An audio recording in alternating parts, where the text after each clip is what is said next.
ये सब जो हमारी प्रॉब्लम्स हैं, whether it's related to fear और सक्सेस और ये और वो, ये सारी चीजें, इन सब चीजों का जवाब आज से हजारों साल पहले भगवत गीता के अंदर एक लाइन में क्लियर तरीके से बताया हुआ है। प्रॉब्लम क्या है कि हमको वो लाइन समझ नहीं आ रही। मुझे भी समझ नहीं आई थी जब मैंने पहली बार सुनी थी। वो लाइन क्या है आप सबको पता होगा कि कर्म किए जा, फल की इच्छा मत कर।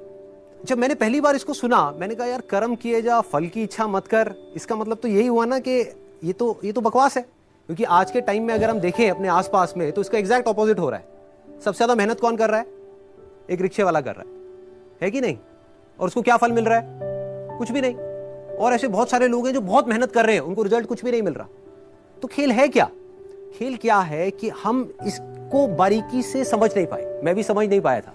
फिर जब इसके ऊपर एक एक वर्ड को इसको पकड़ने की कोशिश करी और समझ आया, तब क्लियर होता चला गया कि एग्जैक्टली कर्म करना कैसे है। देखो, कर्म भी सही डायरेक्शन में करना है, तभी रिजल्ट आएगा ना। सक्सेस यहां है, आप वहां भागे जा रहे हो। आप कह रहे हो यार मैं तो 10 साल से भाग रहा हूं, अभी तक मेरे को सक्सेस मिली नहीं। तो फंडा क्या है कि डायरेक्शन गलत है। कर्म गलत डायरेक्शन में हो रहे हैं। अगर कर्म सही डायरेक्शन में हो जाए तो प्रॉब्लम सॉल्व। अब देखिए क्या है ये, कितना आसान है कि हमारे सारे डर खत्म हो जाएंगे और पूरी तरह से खत्म हो जाएंगे। सक्सेस जो चाहिए, जितना चाहिए वो हमको मिल जाएगा। इसका मतलब कुछ लोग क्या निकालते हैं कि कर्म किए जा, फल की इच्छा मत कर, इसका मतलब कि फल नहीं मिलेगा, जबकि ये नहीं है। भगवत गीता में जब भगवान श्री कृष्ण उनको, अर्जुन को बोल रहे हैं तो किस लिए बोल रहे हैं? लड़ाई को हारने के लिए, लड़ाई को जीतने के लिए? लड़ाई को जीतने के लिए। वो भी एक इतना बड़ा युद्ध, उसको जीतने के लिए बोला गया है, ना कि हारने के लिए। तो अब देखिए किस तरीके से काम करता है। सबसे पहले देखते हैं कर्म क्या है। कर्म 3 लेवल पे होते हैं। एक है जो हम अपनी बॉडी से करते हैं, जो हम समझते हैं कर्म का मतलब कि जिसको हम मेहनत बोलते हैं, वो कर्म इंपॉर्टेंट है ही नहीं, मैटर ही नहीं करता।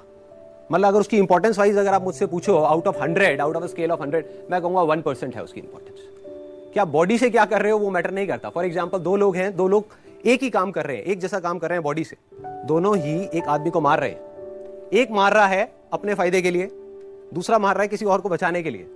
तो बॉडी के लेवल पे दोनों सेम कर्म कर रहे हैं, लेकिन माइंड के लेवल पे अलग अलग कर रहे हैं। तो दूसरा कर्म का जो स्तर है वो है जो हम बोलते हैं। तीसरा है जो हम सोचते हैं। असली खेल यहां है। जो आदमी सही सोच नहीं सकता, क्या वो सही बोल सकता है? इम्पॉसिबल। जो सही बोल नहीं सकता वो सही करेगा क्या? तो सारे जो कर्मों की बात हो रही है वो यहां हो रही है। और वो कर्म क्या है? सोच के लेवल पे। और जिसकी सोच सही डायरेक्शन में हो गई, उसकी लाइफ सही डायरेक्शन में जानी, उसको तो फल मिलना ही मिलना है। फल के बारे में जो मांग रहा है, सपोजिंगली हाथ ऐसे करके बैठे रहो कि हे भगवान मुझे फल दे दो, मुझे ये चाहिए, मुझे नंबर चाहिए, मुझे ये चाहिए, मुझे बिजनेस में पैसा चाहिए, मुझे जॉब में प्रमोशन चाहिए, सब कुछ मांगते रहो और कर्म सही डायरेक्शन में करो नहीं, तो क्या होगा? वो मिलेगा ही नहीं कभी भी। दूसरी तरफ से कुछ मत मांगो, लेकिन कर्म सही डायरेक्शन में करते चले जाओ, तो उतना मिलेगा जितना हम सब में से कोई सपने में भी नहीं सोच सकता।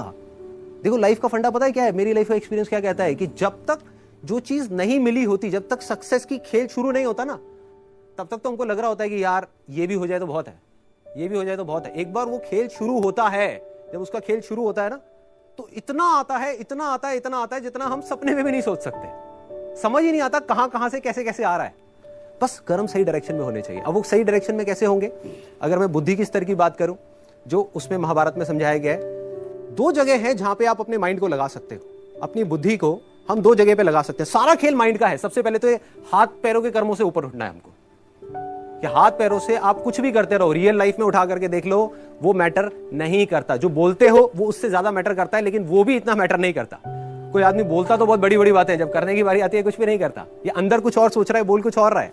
जब ये तीनों चीजें सिंक हो जाती है कि जो आप सोच रहे हो वैसे ही आप बोल रहे हो और वही आप कर रहे हो, तब मिरेकल्स होना शुरू हो जाता है। तब कुछ एक्स्ट्रा ऑर्डिनरी होता है, तब हिस्ट्री क्रिएट होती है, तब वो चीज होती है जिसके लिए सक्सेस बहुत छोटा वर्ड है।